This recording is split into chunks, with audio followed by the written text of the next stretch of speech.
Good morning, students. We'll start with our next lecture of bill of exchange. Now, I'm going to explain you a new term. Before explaining the new term, first we'll do revision of the remaining which we have already studied. Now, the first term which we studied during journal entries of bill of exchange was retaining of bill. Bar bar her lecture में explain कर रही हूँ ताकि आपको concept recollect हो जाए, okay. और जब भी कोई वीडियो अपलोड करती हूँ और आपको लिंक भेजती हूँ, please go through that video. एक बार में नहीं समझ में आएगा, दूसरी बार देख सकते हो, तीसरी बार देख सकते हो, that totally depends on you, okay. जब तक समझ में नहीं आता आप वीडियो देख सकते हो, व्यू कर सकते हो। Now the first term which we had done in the previous lecture was retaining of bill. Retaining का मतलब है ड्यू डेट तक ड्रॉवर बिल अपने पास संभाल के रखता है, that is known as retaining of bill. The second term then we did was discounting of bill. Now discounting of bill का मतलब है before due date if the drawer is in need of money, he has one option. What option he has? He can sell that bill to the bank and take money. Then on the due date the drawer will make the payment to the bank instead of drawer, that is known as discounting of bill. फिर last lectures में हमने endorsement of bill पढ़ा था। Endorsement of bill का मतलब है the drawer transfer the ownership of the bill to the third person, that is known as endorsement of bill. Now why does the drawer transfer द ownership of the bill? Because he has purchased goods from the third person on credit. So instead of paying him in cash or by check, he transferred the bill in the name of the third person. In that lecture, we have studied that there are two more terms. One is endorser, second one endorsee. Endorser वो इंसान है जिसने bill transfer किया है और एंडोसी वो इंसान है जिसके नाम पर बिल ट्रांसफ़र हुआ है। उसके अलावा हमने और भी एक चीज़ पढ़ी थी, when the bill is endorsed, the drawer just sign on the back side of the bill. That means he has transferred the bill in the name of third person, and on due date, in case of endorsement of bill, the drawee will make payment of the bill to the third person, that is known as endorsee. आज के lecture में हम अपना next term start करेंगे। जो next term है वो है bill send to bank for collection. यहाँ पर मैंने लिखा है, रेड पेन से अंडरलाइन करती हूँ तो आपको दिखाई देगा, bill send to bank for collection. अब इसका मतलब क्या है?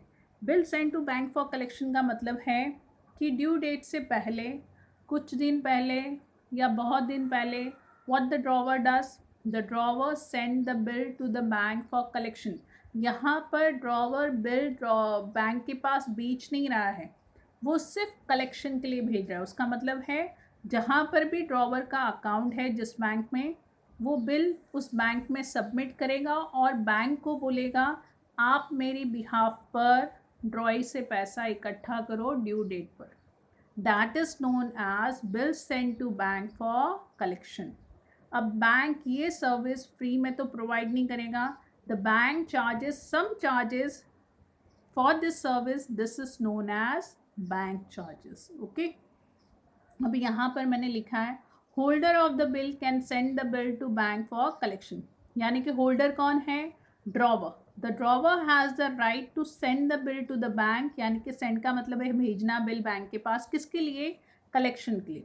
अब bill send to bank for collection और डिस्काउंटिंग ऑफ बिल में बहुत डिफरेंस है। डिस्काउंटिंग का मतलब है यहाँ पर ड्रॉवर ड्यू डेट से पहले बिल को बेच रहा है, लेकिन यहाँ पर ड्रॉवर बिल नहीं बेचना है, ड्रॉवर ने बिल नहीं बेचा, उसने सिर्फ बैंक को बोला है कि आप ड्यू डेट तक बिल अपने पास रखो और ड्यू डेट पर आप बिल मेरे बिहाफ पर आप ड्रॉई से पैसा इकट्ठा करो और मुझे दे दो। सिर्फ काम करने के लिए बोला है। जैसे फॉर एग्ज़ाम्पल हम बहुत सारे हम लोग क्या करते हैं, हमारी जो LIC पॉलिसीज़ होती हैं, we tell our bank to automatically debit the amount from our account, या हमारे जो इलेक्ट्रिसिटी बिल है हम याद नहीं रख सकते तो हम क्या बोलते हैं, हम बैंक को इंस्ट्रक्शन देते हैं कि जब भी मेरा बिल ड्यू होगा आप पेमेंट कर दो. In the same way, here the drawer is giving instruction to the bank regarding collection of bill. यहाँ पर बैंक का क्या काम है? The bank has to just collect the amount from the drawee and give it to the drawer. That is known as bill sent to bank for collection account. और bank ये free में नहीं करेगा. Bank will take some amount that is known as bank charges. ये amount क्या है? Bank charges. whenever bill is sent to bank for collection, what will be the effects, accounting effect that we will see? First, यहाँ पर मैंने page को दो हिस्सों में डिवाइड किया है तो आपको दिखाई दे रहा होगा. First what is there? Accounting treatment. It is written. This is the books of drawer. Now this is the books of drawing. Condition है bill send to bank for collection. यहाँ पर बिल बैंक के पास collection के लिए गया है तो ड्रॉवर की बुक में क्या एंट्री आएगी? ड्रॉवर की बुक में आपको एंट्री लिखनी है bill send for collection account debit to bill receivable account. Narration आएगा being bill send to bank for collection. और इसी के लिए ड्रॉई की बुक में no entry. Okay. What will be the entry in the books of drawer? In the books of drawer, the entry will be bill sent to bank for collection account debit. क्योंकि bill अब किसके पास जा रहा है? Bank के पास जा रहा है. क्यों जा रहा है? कलेक्शन के लिए जा रहा है. So bill sent to bank for collection account debit. What will credit? Bill receivable account we have to credit. यहाँ तक क्लियर हुआ? ये हमारा फर्स्ट कंडीशन है. और अगर आपने ध्यान दिया होगा जब भी हम बिल डिस्काउंट करते हैं या एंडोर्स करते हैं या bill we are sending to bank for collection, in the books of drawee always we have no entry. ये मैंने आपको गूगल मीट में लेक्चर लेते हुए भी बहुत बार एक्सप्लेन किया है and even in my lectures I am repeatedly explaining. In the books of drawee there are very limited entry. First, regarding purchase of goods on credit. Second, accepting the bill. The third entry will come directly on the due date. उसके बीच में ड्रॉई की book में कोई entry नहीं आएगी. Maximum entries are there in the books of drawer. Drawer ने goods sold किए credit में, फर्स्ट एंट्री उसकी आ गई. उसने बिल ड्रॉ करके दिया, सेकेंड एंट्री उसकी आई.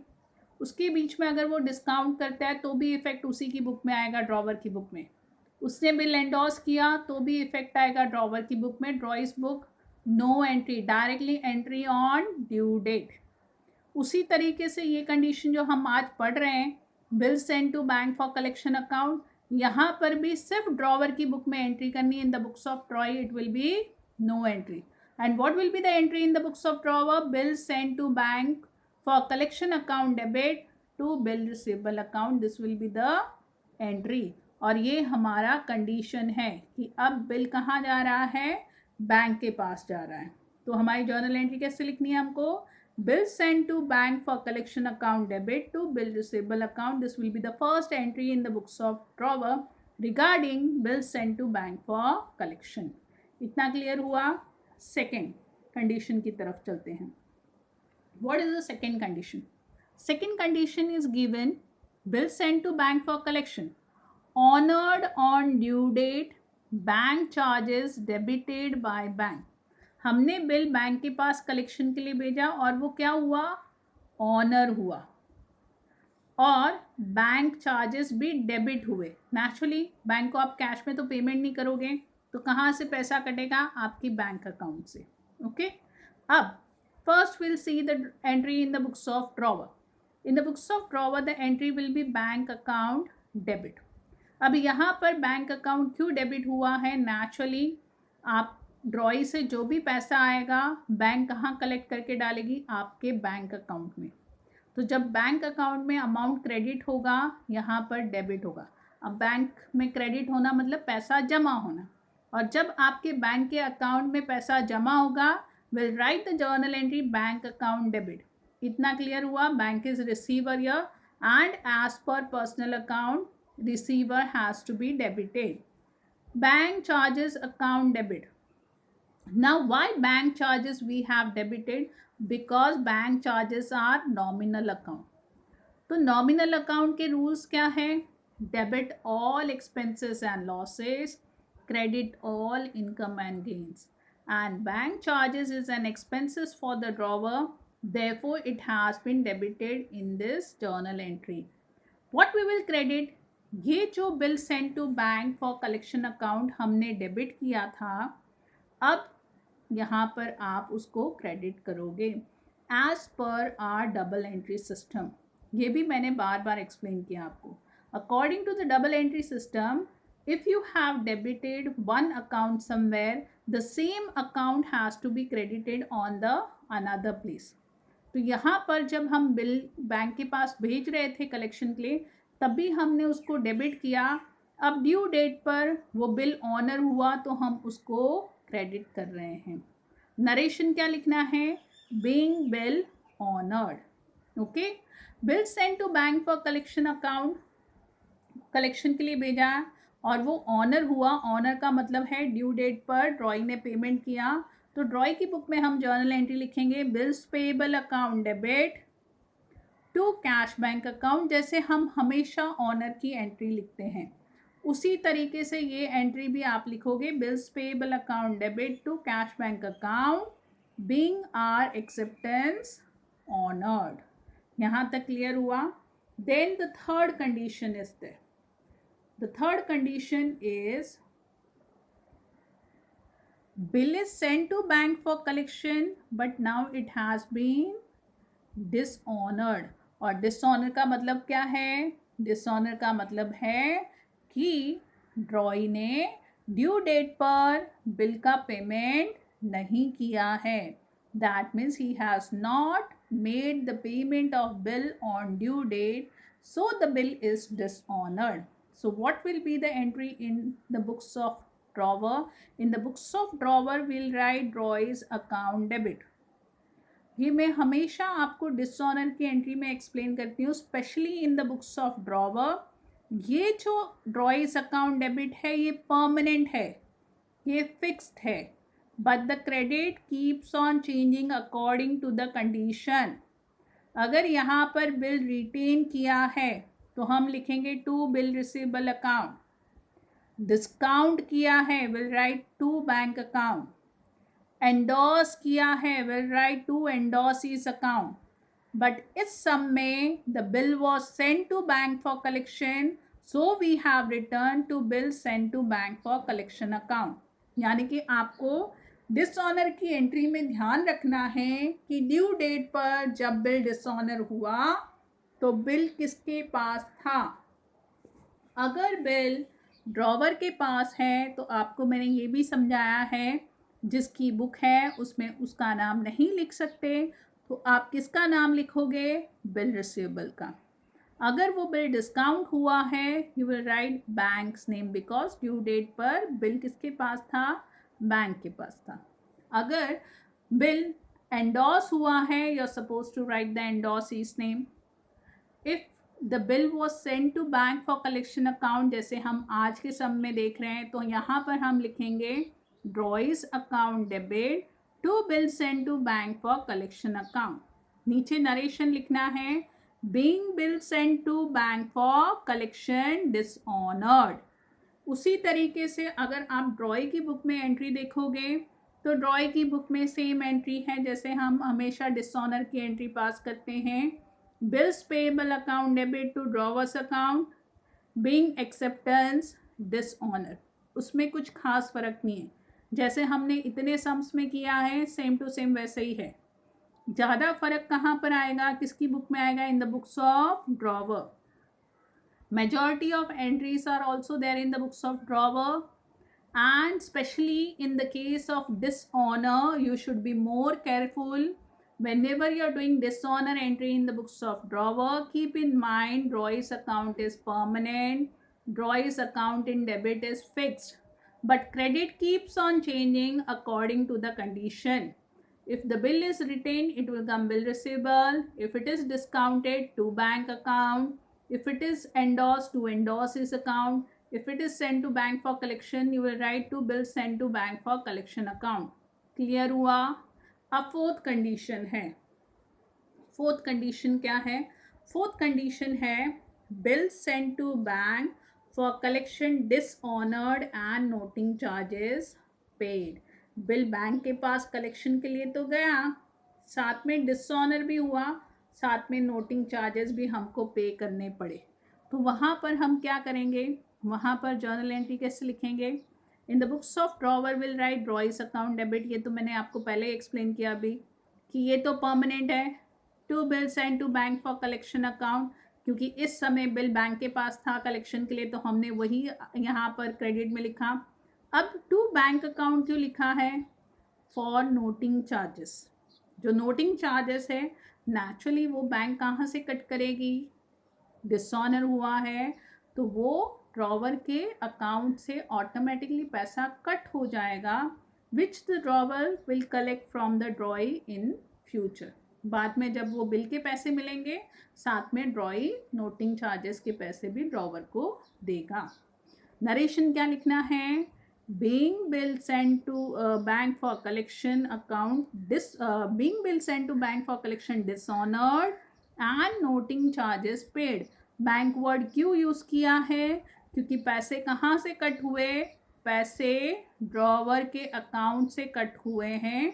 क्यों कट हुए? क्योंकि बिल बैंक के पास था और वही बिल ड्रॉई ने पेमेंट नहीं किया, तो बैंक ने क्या किया? जो नोटिंग चार्जेस थे वो बैंक के ड्रॉवर के बैंक अकाउंट से कट कर लिए। Okay, now what will be the entry in the books of drawee? In the books of drawee we will write bills payable account debit, noting charges account debit to drawer account. अब आपको मैंने ये first पहले भी बहुत बार explain किया है।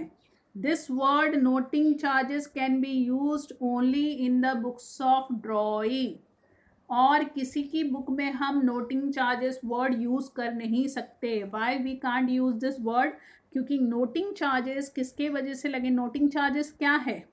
जब भी हमारा बिल डिसऑनर होता है, द ड्रॉई हैज़ टू पे पेनल्टी फॉर दैट। सेम जैसे हम किसी को चेक देते हैं और अगर हम उस चेक का पेमेंट नहीं करते हैं टाइम पर, तो हमारे अकाउंट से कुछ पेनल्टी के तौर पर अमाउंट कलेक्ट होता है जब हम चेक बाउंस कर देते हैं, किसी को पेमेंट नहीं होता है हमारे अकाउंट से। तो क्या करता है बैंक? हमारे अकाउंट में से वो चेक बाउंस होने की जो पेनल्टी होती है वो ऑटोमेटिकली कट हो जाती है। उसी तरीके से जब ड्यू डेट पर ड्रॉई बिल का पेमेंट नहीं करता है, the drawee has to borne, he has to bear the penalty, and that penalty for dishonor is known as noting charges। फिर से एक्सप्लेन कर रही हूँ। नोटिंग चार्जेस वर्ड सिर्फ और सिर्फ अगर आपको क्वेश्चन में दिया गया है, this word you can use only in the books of ड्रॉई। Never use the word noting charges in the books of drawer, क्योंकि नोटिंग चार्जेस किसके वजह से भरने पड़े? ड्रॉई के वजह से। वहाँ पर किसकी गलती हुई? ड्रॉई की गलती हुई। अगर ड्रॉई ड्यू डेट पर बिल का पेमेंट करता तो नोटिंग चार्जेस भरने की नौबत ही नहीं आती, लेकिन ड्रॉई ने ड्यू डेट पर बिल का पेमेंट नहीं किया, therefore he has to pay the noting charges, और उसी की गलती है, therefore the noting charges has to be borne by the drawee, not by the drawer. Narration क्या लिखना है? यहाँ पर जगह नहीं थी तो मैंने आधा अधूरा लिखा है। आप पूरा नरेशन लिखोगे। Being bill dishonoured and noting charges payable. अब नोटिंग चार्जेस ये कब पे करेगा?